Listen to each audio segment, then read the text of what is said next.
নমস্কার বন্ধুরা, স্বাদে গন্ধে ভরপুরে সবাইকে স্বাগত। আজকে রান্না করব কাশ্মীরি চিকেন। মাঝে মধ্যে ইচ্ছে করে চিকেনের একঘেয়ে ঝোল না খেয়ে অন্যরকম কিছু রান্না করতে, তখন আপনারা এটা ট্রাই করতে পারেন।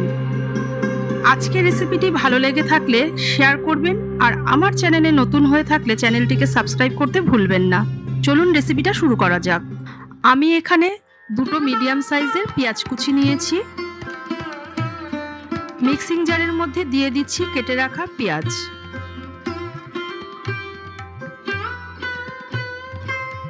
দিচ্ছি 1.5 ইঞ্চি একটা আদার টুকরো, 10-12 কোয়া রসুন, 3টে ছোট এলাচ, 1 টুকরো দারচিনি আর একটা বড় এলাচের দানা। এবার সবকিছু একসঙ্গে একটা পেস্ট তৈরি করে নিয়ে আসবো মশলার পেস্টটা তৈরি হয়ে গিয়েছে, একটা বাটির মধ্যে ঢেলে নিচ্ছি। এবার দিয়ে দেব কিছু গুঁড়ো মশলা। দিয়ে দিচ্ছি বড় চামচের 1 চামচ মৌরি গুঁড়ো, মৌরিটাকে ডাই রোস্ট করে গুঁড়ো করে নিয়েছি। দিয়ে দিচ্ছি বড় চামচের 1 চামচ কাশ্মীরি লঙ্কার গুঁড়ো, ছোট চামচের 1.5 চামচ ঝাল লঙ্কার গুঁড়ো, আর দিচ্ছি 1.5 চামচ ধনে গুঁড়ো। দিয়ে দিচ্ছি বড় চামচের 2 চামচ গরম সর্ষের তেল। সর্ষের তেলটাকে দিয়ে মশলাটাকে ভালোভাবে মিশিয়ে নিচ্ছি। এই মশলাটাকে আমি তৈরি করে নিচ্ছি কাশ্মীরি চিকেনটা তৈরি করার একদিন আগে এই মশলাটা তৈরি করে রাখলে মশলা তেলের সঙ্গে ভালোভাবে মিশে মশলাগুলো নরম হয়ে যাবে আর ভালো একটা ফ্লেভারও হবে। কাশ্মীরে এইভাবে মশলা তৈরি করে বেশ কিছুদিন রেখে দেওয়া হয়, তারপর রান্না করা হয়।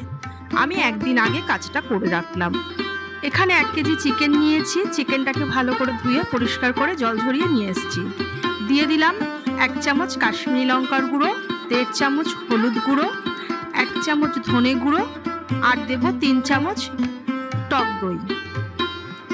সব মশলাগুলো দিয়ে চিকেনটাকে ভালো করে মাখিয়ে নেব।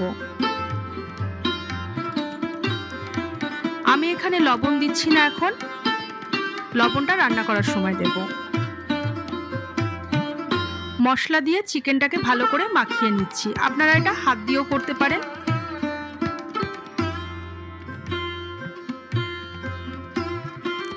চিকেনটাকে ম্যারিনেট করে এইভাবে আধ ঘন্টা রেখে দেবো। আমি ফ্রিজে রাখছি না, এটা বাইরেই রাখবো। এইদিকে আমি আগের দিন যে মশলাটা চিকেনটা রান্না করার জন্য তৈরি করে রেখেছিলাম, সেই মশলাটাকে ফ্রিজ থেকে বার করে নিয়ে এসেছি। একদিনের মধ্যে গুঁড়ো মশলাগুলো অনেকটাই মজে গিয়েছে, আর মশলা থেকে খুব ভালো একটা গন্ধ বেরোচ্ছে। এতটা মশলা আমার লাগবে না চিকেনটা রান্না করার জন্য, তাই একটা এয়ারটাইট কন্টেনারের মধ্যে 2 চামচ মশলা আমি তুলে রেখে দিচ্ছি ফ্রিজের মধ্যে। এই মশলাটা দিয়ে অন্য যে কোনো ননভেজ রান্না আমি করে নিতে পারবো। আপনাদেরও এইভাবে মশলা বেশি হলে তুলে রেখে দিতে পারেন। এই মশলাটাকে আপনারা ফ্রিজের মধ্যে 4 থেকে 5 দিন পর্যন্ত স্টোর করে রেখে দিতে পারবেন। কড়ার মধ্যে দিয়ে দিলাম 2 চামচ সর্ষের তেল আর 2 চামচ ঘি।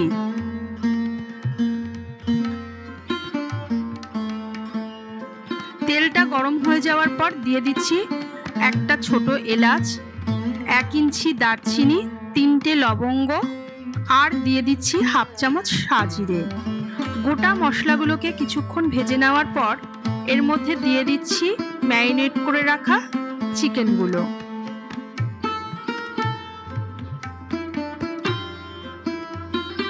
মিনিট 3 সময় ধরে চিকেনের টুকরোগুলোকে তেলের মধ্যে একটু ভেজে নেব। এবার চিকেনের মধ্যে দিয়ে দিচ্ছি আগে থেকে তৈরি করে রাখা মশলাটা। গ্যাসের ফ্লেমটা মিডিয়াম করে দিয়ে মিনিট 5 সময় ধরে মশলা দিয়ে আমি চিকেনটাকে কষাবো।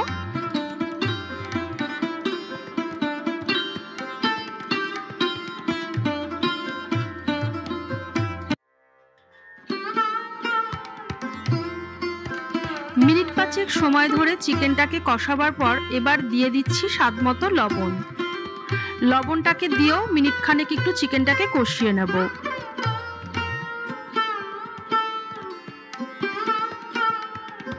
এবার দিয়ে দিচ্ছি পরিমাণ মতো গরম জল। আমি এখানে খুব বেশি জল দিচ্ছি না, 1.5 গ্লাস মতো জল দিচ্ছি, কারণ চিকেনটাতে আমি খুব বেশি গ্রেভি রাখবো না। আপনারা আপনাদের প্রয়োজন মতো জল দেবেন। চিকেনটাকে সেদ্ধ হওয়ার জন্য যতটা জল দেওয়ার প্রয়োজন আমি এখানে ততটাই জল দিয়েছি।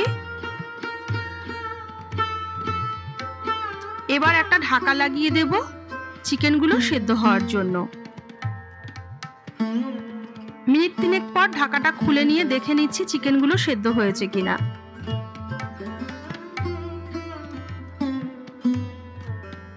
আরো মিনিট 2 গ্রেভিটাকে ফুটিয়ে নেওয়ার পর গ্যাসের ফ্লেমটাকে অফ করে দিয়ে চিকেনটাকে নামিয়ে নেব। কাশ্মীরি চিকেন সার্ভ করে দিয়েছি। এবার ওপর থেকে দিয়ে দিচ্ছি স্বাদ এবং গন্ধের জন্য 1 চামচ ঘি আর দিয়ে দিলাম 1 চিমটে শাহি গরম মশলা। এই রেসিপিটা আপনারা রুটি, পরোটা, নান যে কোনো জিনিসের সাথেই খেতে পারেন। আর এই স্পেশাল রেসিপি আপনারা বাড়িতে অতিথি আসলে রান্না করেও খাওয়াতে পারেন। আবারও দেখা হবে নতুন কোনো রেসিপি নিয়ে।